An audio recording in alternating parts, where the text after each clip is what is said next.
ಎಲ್ರಿಗೂ ನನ್ನ ನಮಸ್ಕಾರಗಳು. ವೇದವಾಸ ವೈಬ್ಸ್ ಚಾನಲ್ಗೆ ಸ್ವಾಗತ ಸುಸ್ವಾಗತ. ಇವತ್ತೇನು ಸ್ಪೆಷಲ್ ಅಂತ ನೋಡಾಕಂತ್ರಿ. ಈಗಂತೂ ಅಧಿಕ ಮಾಸನೇ ನಡ್ತದ, ಅದೇ ಸ್ಪೆಷಲ್ ಇರ್ತದೆ ನೋಡ್ರಿ. ಏನು ದಾನ ಕೊಡೋಣ, ಏನು ಸೇವಾ ಹಿಡಿಯೋಣ, ಏನು ಅಡುಗೆ ಮಾಡೋಣ, ಇದೇ ಇರ್ತದ. ಇವತ್ತೇನು ಸ್ಪೆಷಲ್ ಅಂತ ನೋಡಾಕಂತ್ರಿ. ಬರ್ರಿ ನನ್ನ ಜೊತೆ.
ಒಂದೊಂದು ಸರಿ ಹೆಂಗೆ ಅನ್ನಿಸ್ತದಂದ್ರಿ, ನೇಚರ್ ಈಗಂದ್ರೆ ಮುಂಜಾನೆಯ ವಾತಾವರಣ ನೋಡಿದ್ರೆ ಯಾರೂ ಬೇಡನೇ ಅನ್ನಿಸ್ತದೆ. ಅಂದ್ರೆ ಮಾತು ಬೇಡ, ಕತೆ ಬೇಡ, ಏನೂ ಬೇಡ.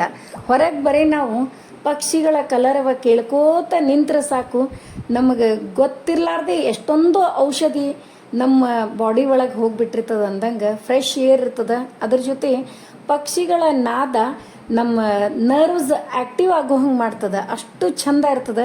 ಅದಕ್ಕೆ ಫಸ್ಟಿಗೆ ರಂಗೋಲಿ ಹಾಕಬೇಕಾದ್ರೆ ಏನೂ ಮಾತು ಹೇಳಲಿಲ್ಲ ನೋಡ್ರಿ. ನೀವು ಕೇಳಿದ್ರಲ್ಲ ಪಕ್ಷಿಯ ಕಲರವ. ಅದ್ರ ಜೊತೆಗೆ ನಾನು ಇವತ್ತೇನು ಸ್ಪೆಷಲ್ ಮಾಡ್ಲಿಕತ್ತೀನಿ ಅನ್ನೋದು ಹೇಳ್ತೀನಿ. ಹಂಗೆ ಒಂಚೂರು ಧಾರ್ಮಿಕ ವಿಚಾರಣೆನೂ ತಿಳ್ಕೊಳ್ಳೋಣಂತ. ಇವತ್ತಿನ ಸಿಂಪಲ್ ಆದ ರಂಗೋಲಿ ಹೆಂಗಾಗ್ಯದ ಅಂಥೇಳಿ ಕಮೆಂಟ್ ಮಾಡಿ ತಿಳಿಸೋದು ಮರಿಬೇಡ್ರಿ. ಮತ್ತು ನಾನೇನು ಸ್ಪೆಷಲ್ ಮಾಡ್ಲಿಕತ್ತೀನಿ ಅಂತಂದ್ರೆ, ದಾನ ಕೊಡಲಿಕ್ಕೆ ಶ್ರೇಷ್ಠವಾದದ್ದು ಎಲ್ರಿಗೂ ಗುರ್ತದ ಅಪೂಪ ದಾನ ಅಂಥೇಳಿ ಅಪೂಪ ದಾನನೇ ಮಾಡ್ಲಿಕತ್ತೀನಿ. ಏನು ಅಂತಂದ್ರೆ ಅನಾರಸ ಮಾಡ್ಲಿಕತ್ತೀನಿ ರೀ. ಅಕ್ಕಿ 4 ಗ್ಲಾಸ್ ಅಕ್ಕಿ ನೆನೆ ಹಾಕಿದ್ದೆ, ರೇಷನ್ ಅಕ್ಕಿ. ಅದು 3 ದಿವಸ ಏನು ಮಾಡೋದ್ರಿ, ನೀರು ಚೇಂಜ್ ಮಾಡೋದು ಮತ್ತು ಬೇರೆ ಫ್ರೆಶ್ ನೀರು ಹಾಕೋದು, ನೆನೆ ಇಡೋದು.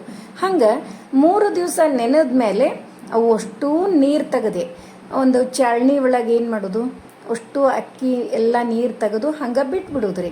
ಎಷ್ಟು ಒಂದು 2 ಅವರ್ಸ್, 2 ತಾಸು ಬಿಟ್ಟು ಅದನ್ನೆಲ್ಲ ಮಿಕ್ಸಿಗೆ ಹಾಕಿಬಿಡ್ತೀನಿ. ಆರ್ಸೋದು ಎಲ್ಲ ಏನೂ ಮಾಡೋಂಗಿಲ್ಲ. ಮತ್ತು ಈಗ ಒಂದು ಸಣ್ಣ ಗ್ಲಾಸ್ನಷ್ಟು, ಒಂದು ಗ್ಲಾಸು ಸಣ್ಣ ಗ್ಲಾಸಲ್ಲೇ ಅಂದರೆ ದೊಡ್ಡ ಗ್ಲಾಸ್ಲೇ ಅರ್ಧ ಗ್ಲಾಸು ಸಕ್ಕರೆ ಮಿಕ್ಸಿಂಗ್ ಮಾಡಿ ಇಟ್ಕೊಂಡೀನಿ. ಈಗ ಒಂದು 2 ಗ್ಲಾಸ್ನಷ್ಟು ಬೆಲ್ಲ ಪೌಡ್ರ್ ಮಾಡಿ, ಅಂದ್ರೆ ಅದು ಗಂಟು ಉಳಿಬಾರ್ದು, ಅದಕ್ಕೆ ಹೆರದು ಬಿಡ್ಲಿಕತ್ತೀನಿ. ಹೆರದು ತೆಗಿತೀನಿ ರೀ. ಈಗ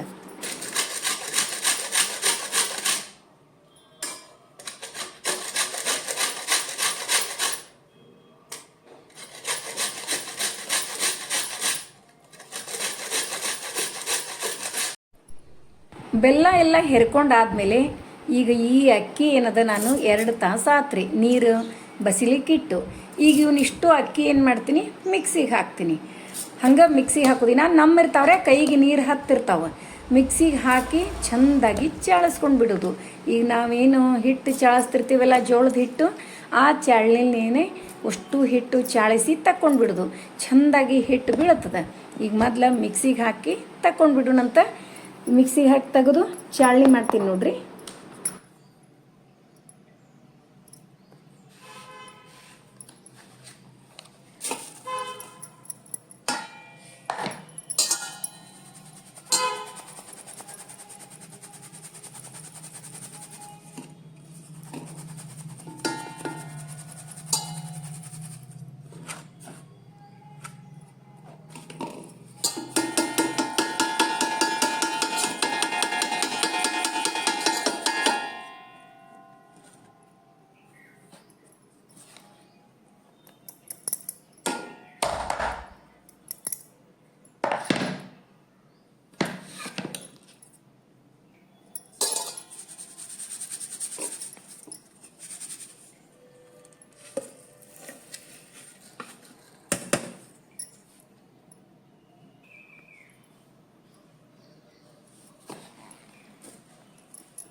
ಈಗ ಹಿಟ್ಟಂತೂ ಸೂಪರಾಗಿ ಆಗ್ಯದ ನೋಡಿದ್ರಿ. ಮತ್ತು ಗಂಟೆ ಏನೂ ಆಗಿಲ್ಲ. ಅದರೊಳಗೆ ಏನದ, ನಾನು 2 ಗ್ಲಾಸು ಬೆಲ್ಲ ಮತ್ತು 1 ಗ್ಲಾಸ್ನಷ್ಟು ಸಕ್ಕರೆ ಆ್ಯಡ್ ಮಾಡಿಬಿಡ್ತೀನಿ ನೋಡ್ರಿ.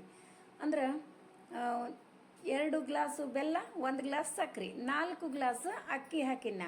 ಅದರೊಳಗೆ ಏನೂ ವೇಸ್ಟ್ ಆಗಿಲ್ಲ. ಇದಿಷ್ಟು ಕೂಡಿಸಿ ಚೆಂದಾಗಿ ಮಿಕ್ಸ್ ಮಾಡ್ಕೋತೀನಿ. ಮೊದಲು ಮಿಕ್ಸ್ ಮಾಡಿ ಮತ್ತೊಂದು ಸಾರಿ ಏನು ಮಾಡ್ತೀನಿ ರೀ, ಮಿಕ್ಸಿಗೆ ಹಾಕಿ ತಕ್ಕೊಂಡು ಇಟ್ಬಿಡ್ತೀನಿ. ಮತ್ತು ನಾವು ಒಂದು 4-5 ತಾಸು ಆದಮೇಲೆನೂ ಮಾಡ್ಲಿಕ್ಕೆ ಬರ್ತದೆ ಅನಾರಸ, ಅಥವಾ ಒಂದು 2 ಡೇಸ್ ಆದಮೇಲೆನೂ ಮಾಡ್ಲಿಕ್ಕೆ ಬರ್ತದೆ. ನೀವು ಹೆಂಗೆ ಮಾಡ್ತೀರೋ ಹಂಗೆ. ಮೊದಲೆಲ್ಲ ಏನು ಮಾಡ್ತಿದ್ರು, 3 ದಿವ್ಸದ ತನಕನೂ ಇಡ್ತಿದ್ರು. ಅವಾಗ ಯಾಕಂದ್ರೆ ಈಗ ನಾವು ಹೆಂಗೆ ಮಿಕ್ಸಿಗದ ಹಾಕ್ತೀವಿ ಹಂಗೆ ಫೆಸಿಲಿಟೀಸ್ ಇರಲಿಲ್ಲ ರೀ. ಎಲ್ಲ ಕುಟ್ಟಿ ತೆಗಿಬೇಕು, ಅದೆಲ್ಲ ಇತ್ತು ಗದ್ದಲ. ಹಾಗಾಗಿ ಈಗೆಲ್ಲ ಫೆಸಿಲಿಟೀಸ್ ಭಾಳವಲ್ಲ ನಮಗೆ. ಹಾಗಾಗಿ ಈಗಿಷ್ಟು ಕೈಲಿ ಚೆಂದಾಗಿ ಮಿಕ್ಸ್ ಮಾಡಿ ಮಿಕ್ಸಿಗೆ ಹಾಕಿ ತಗೊಂಡ್ಬಿಟ್ವಿ ಅಂದ್ರೆ ಎಲ್ಲ ಚೆಂದಾಗಿ ಮಿಕ್ಸ್ ಆಗೇ ಬಿಡ್ತದೆ. ಎಲ್ಲ ಏನೂ ತೊಂದರೆನೇ ಇಲ್ಲ. ಒಂಚೂರು ಕುಡ್ಕೊಳ್ಳಿಕ್ಕೆ 1 2 ಅವರ್ 3 ಅವರ್ ಆದರೂ ಸಾಕಾಗ್ತದೆ. 1 ದಿವಸ 2 ದಿವಸ ಇಟ್ಟರೆ ಇನ್ನೂ ಚಲೋ ಆಗ್ತದೆ. ನಾನಂತೂ ಈಗ ಕೂಡಿಸಿ 1 ಡೇ ಇಡ್ತೀನಿ ರೀ. ಇಟ್ಟು ನಾಳೆಗೆ ಮಾಡ್ತೀನಿ ನೋಡ್ರಿ. ಈಗ ಅಷ್ಟು ಮಿಕ್ಸ್ ಮಾಡಿ ಮಿಕ್ಸಿ ಮಾಡಿ ತಗೊಂಡ್ಬಿಡ್ತೀನಿ.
ನೋಡ್ರಿ, ಹಿಟ್ಟಂತೂ ಸೂಪರಾಗಿ ಆಗ್ಯದ.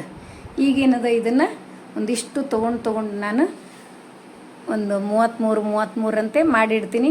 ಮತ್ತು ನೀವು ಒಂದು ಪ್ರಶ್ನೆ ಕೇಳ್ತೀರಿ, ನೀವು 4 ಗ್ಲಾಸು ಅಕ್ಕಿ ಹಾಕಿದ್ರಿ, ಎಷ್ಟಾದವು? ಸಿಕ್ಕಾಪಟ್ಟೆ ಆಗ್ತಾವ್ರಿ ನಮ್ಗೆ. ಇನ್ನೂ ನಾನು ಹಿಟ್ಟು ಹಾಗೆ ಇಟ್ಕೋತೀನಿ. ಇದನ್ನು 6 ತಿಂಗಳಗಟ್ಟಲೆ ಹಿಟ್ಟಿಟ್ರು ಏನೂ ಕೆಡೋದೇ ಇಲ್ಲ ಅದು. ಅದಕ್ಕೆ ಇದರೊಳಗೇನು ನೀರು ಮಿಕ್ಸ್ ಇರೋದಿಲ್ಲ, ಏನೂ ಇರೋದಿಲ್ಲ, ಚಂದೇ ಇರ್ತದೆ ಹಿಟ್ಟು. ಹಾಗಾಗಿ ನಾನು ಸಣ್ಣ ಮಾಡ್ತೀನಿ ರೀ. ದೊಡ್ಡ ಮಾಡಿದ್ರೆ 33 ಒಬ್ಬರಿಗೆ ಕೊಡ್ತೀವಿಲ್ರಿ, ಅವು ಅಷ್ಟು ತಿನ್ನೋರು ಯಾರ್ರಿ, ಒಗೆದು ಬಿಡ್ತಾರೆ. ಅದಕ್ಕೆ ಸಣ್ಣ ಮಾಡಿದ್ರೆ ಟೇಸ್ಟು ಆಗ್ತಾವೆ, ಕ್ರಿಸ್ಪಿನೂ ಆಗ್ತಾವೆ.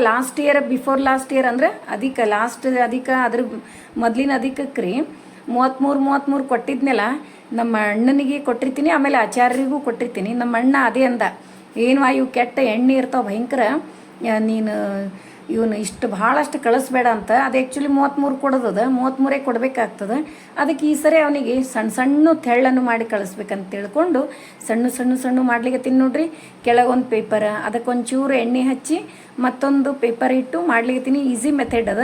ಮೊದಲು ಒಂದೊಂದೇ ಮಾಡಿ ತೆಗೆದೆ, ಆಮೇಲೆ 2 ಮಾಡ್ಲಿಕ್ಕತ್ತಿ, ಆಮೇಲೆ 3 4 ಇಟ್ಟು ಮಾಡಿದೆ. ಫಾಸ್ಟಾಗಿ ಭಾಳ ಅಂದ್ರೆ ಒಂದು 15ರಿಂದ 20 ನಿಮಿಷನ್ಯಾಗ 33 ಅನಾರಸ ರೆಡಿ ಆದು ನೋಡ್ರಿ. ಇವು ಅನಾರಸ ಏನದ ಎಣ್ಣೆ ಭಾಳ ಜಗ್ತಾವಲ್ರಿ. ಸಣ್ಣ ತೆಳ್ಳನ್ನು ಮಾಡಿದ್ದು ಈ ಸರಿ ಮಾತ್ರ ಎಣ್ಣೆ ಭಾಳ ಆಗಿಲ್ಲ. ಆದರೂ ಅವು ಏನಾಗ್ತವ, ಎಣ್ಣೆ ಹಿಡ್ದಿರ್ತಾವ. ಅವು ಎಣ್ಣೆ ಎಲ್ಲ ಬಸಿಬೇಕು ಅಂತಂದ್ರೆ ಇದು ನಮ್ಮ ನೆಗೆಣ್ಣೆ ಹೇಳ್ಯಾಳ್ರಿ ನನಗೆ ಪ್ಲ್ಯಾನು. ಅವಲಕ್ಕಿ ಹಾಕು ಮೊದಲು ಒಂದು ಇದ್ರಾಗ, ಅದ್ರ ಮೇಲೆ ಇವು ಅನಾರಸ ಮಾಡಿ ಹಾಕು, ಫುಲ್ ಎಣ್ಣೆ ಜಕ್ಕೊಂಡು ಬಿಡ್ತಾವ ಅಂಥೇಳಿ. ಅದಕ್ಕೆ ನಾನು ಕೂಡ ಈ ಸರಿ ಹಂಗೆ ಮಾಡೀನಿ. ಎಣ್ಣೆ ಒಟ್ಟು ಒಂಚೂರು ಎಣ್ಣೆ ಇಲ್ರಿ, ಮಸ್ತ್ ಟೇಸ್ಟ್ ಆಗ್ಯಾವ. ನೋಡಿದ್ರೇ ಅಷ್ಟು ಮಸ್ತ್ ಅನಿಸಿದು, ಮತ್ತು ಮುರಿಲಿಕ್ಕೂ ಅಷ್ಟು ಚಲೋ ಆಗ್ಯಾವ. ಅದಕ್ಕೆ ನೀವು ಕೂಡ ಮಾಡೋರಿದ್ರಿ ಅಂದ್ರೆ ಆಲ್ರೆಡಿ ನೀವೆಲ್ಲ ಮಾಡಿರ್ಬೇಕು. ನಾನು ಲಾಸ್ಟ್ ಮಾಡ್ಲಿಕ್ಕತ್ತೀನೇನೋ ಅಂತ ಅನಿಸ್ಲಿಕ್ಕತ್ತದ ನನಗೆ. ನೀವು ಯಾರು ಮಾಡೋರಿದ್ರು ಇದು ಟ್ರಿಕ್ ಚಲೋ ಅದ, ಅದನ್ನು ಯೂಸ್ ಮಾಡಿರಿ. ಹಾಗೆ ಮೊದಲು ನನ್ನ ಮಗಳು ಟಿಶ್ಯೂ ಪೇಪರ್ನಾಗ ಹಾಕ್ಲಿಕ್ಕತ್ತಿದ್ಲು. ಆಮೇಲೆ ನಾಂದೆ ನಮ್ಮ ನೆಗೆಣ್ಣೆ ಹೇಳಿದ್ದು ನೆನಪಾಯಿತು, ಅವಲಕ್ಕಿ ಒಳಗೆ ಹಾಕ್ತೀನಿ ನೋಡು ಅಂಥೇಳಿ. ಆಮೇಲೆ ಮತ್ತೆ ಅವಲಕ್ಕಿ ಒಳಗೆ ಕರೆದು ಹಾಕಿದ್ವಿ. 2 ಯೂಸ್ ಮಾಡೀವಿ. ನೀವು ಯಾವ್ದು ಮಾಡ್ತೀರಿ ಮಾಡ್ಬೋದು. ನಾನು ಮಾಡಿ ಕೊಡ್ಲಿಕತ್ತೀನಿ, ನನ್ನ ಮಗಳಿಗೆ ಕರೀಲಿಗತ್ತಾಳ ನೋಡ್ರಿ.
ಈಗ ಅನಾರಸ ಮಾಡ್ಕೋತ ನೀವು ಒಂದು ವಿಷಯದ ಬಗ್ಗೆ ಚರ್ಚೆ ಮಾಡೋಣ್ರಿ. ಒಂದು ಧಾರ್ಮಿಕ ವಿಚಾರ ಅಂತ ಹೇಳಿದ್ನೆಲ್ಲ, ಹಂಗೆ ಲಕ್ಷ್ಮೀದೇವಿಯ ಕೃಪಾ ಕಟಾಕ್ಷ ಯಾರಿಗೆ ಬೇಡ, ಎಲ್ರಿಗೂ ಬೇಕು, ಹೌದಿಲ್ರಿ? ಲಕ್ಷ್ಮೀ ಕೃಪಾ ಕಟಾಕ್ಷ, ಕೃಪಾಶೀರ್ವಾದ ಬೆಳಕು ಇದ್ದರೆ ಆ ಮನೆಯಲ್ಲಿ ಸಂತಸ ನೆಮ್ಮದಿ ಮನೆ ಮಾಡಿರ್ತದೆ. ಅಂತೆಯೇ ಲಕ್ಷ್ಮಿಯ ಆಶೀರ್ವಾದದ ದೃಷ್ಟಿಗೆ ಎಲ್ಲರೂ ಏಕ ಮನಸ್ಸಿನಿಂದ ಆಕೆಯನ್ನು ಧ್ಯಾನಿಸಬೇಕು. ಜೊತೆಗೆ ಕೆಲವೊಂದು ವಸ್ತು ಸಸ್ಯಗಳು ಮನೆಯಲ್ಲಿದ್ದರೆ ಲಕ್ಷ್ಮಿಯ ಅನುಗ್ರಹವನ್ನು ಪಡೆಯಬಹುದು ಅಂಥೇಳಿ ಮೊದಲಿನಿಂದ ನಮ್ಮ ಹಿರಿಯರು ಹೇಳ್ಕೋತ ಬಂದಾರ ನಮಗೆ. ಅದರೊಳಗೂ ವಿಶೇಷವಾಗಿ ಯಾವುದು ಅತ್ಯಂತ ಪವಿತ್ರ ಸ್ಥಾನ ತುಳಸಿಗದ. ಬಹುತೇಕ ಪೂಜೆಗೂ ತುಳಸಿ ಬೇಕೇ ಬೇಕು. ಪ್ರತಿಯೊಬ್ಬರ ಮನೆ ಮುಂದಿನೂ ತುಳಸಿ ಇದ್ದೇ ಇರ್ತದೆ. ಪ್ರತಿದಿನ ತುಳಸಿ ಗಿಡಕ್ಕೆ ನೀರು ಹಾಕುವುದರಿಂದ, ಭಕ್ತಿಯಿಂದ ಪೂಜಿಸೋದ್ರಿಂದ ಒಳ್ಳೆಯದೇ ಆಗ್ತದೆ ಅಂಥೇಳಿ ಎಲ್ರಿಗೂ ಗುರ್ತದ. ಅದರೊಳಗೂ ಈ ಅಧಿಕ ಮಾಸದೊಳಗೆ ಭಾಳ ಶ್ರೇಷ್ಠವಾದ್ದು ತುಳಸಿ ಗಿಡದಲ್ಲಿ ಲಕ್ಷ್ಮಿ ಮತ್ತು ವಿಷ್ಣು ನೆಲೆಸಿರ್ತಾರೆ ಅಂಥೇಳಿ ನಂಬಿಕೆನೂ ಅದ. ಅದಕ್ಕೆ ತುಳಸಿ ಎಲೆಗಳೆಂದರೆ ವಿಷ್ಣುವಿಗೆ ಭಾಳ ಪ್ರೀತಿ. ತುಳಸಿ ಇಲ್ಲದೆ ವಿಷ್ಣುವಿನ ಪೂಜೆಯೇ ಪೂರ್ಣ ಆಗೋದಿಲ್ಲ. ಹಾಗಾಗಿ ತುಳಸಿ ಗಿಡ ಮನೆಯಲ್ಲಿದ್ದರೆ ಲಕ್ಷ್ಮೀ ದೇವಿಯ ಅನುಗ್ರಹ ಸತತ ಯಾವಾಗಲೂ ಇದ್ದೇ ಇರ್ತದೆ ಅಂಥೇಳಿ. ಅದಕ್ಕೆ ತುಳಸಿಯನ್ನು ನೀವು ಹೆಚ್ಚು ಹಚ್ಚ್ರಿ, ತುಳಸಿ ಪೂಜೆ ಮಾಡಿರಿ. ಅದ್ರ ಜೊತೆಗೆ ತುಳಸಿ ದಾನ ಮಾಡ್ಲಿಕ್ಕಾದ್ರೆ ಅದು ಇನ್ನೂ ಶ್ರೇಷ್ಠವಾದ್ದು. ಅದು ಬರೇ ತುಳಸಿ ದಾನ ಮಾಡಬಾರ್ದು, ಕೃಷ್ಣ ಸಹಿತ ತುಳಸಿ ದಾನ ಬಹಳ ಶ್ರೇಷ್ಠವಾದ್ದು. ಯಾಕಂದ್ರೆ ಈಗ ಪುರುಷೋತ್ತಮನ ಮಾಸವಾಗಿದ್ದರಿಂದ, ವಿಷ್ಣುವಿನ ಮಾಸವಾಗಿದ್ದರಿಂದ ತುಳಸಿ ಪೂಜೆ ಮಾಡಿದ್ರೆ ಸಾಕು, ವಿಷ್ಣುವಿನ ಅನುಗ್ರಹ ಹಾಗೇ ಆಗ್ತದೆ ನೋಡ್ರಿ.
ನೋಡಿದ್ರಲ್ಲ ನಮ್ಮ ಮನೆಯೊಳಗೆ ಅಪೂಪ ದಾನ ರೆಡಿ ಆಯ್ತು ನೋಡ್ರಿ.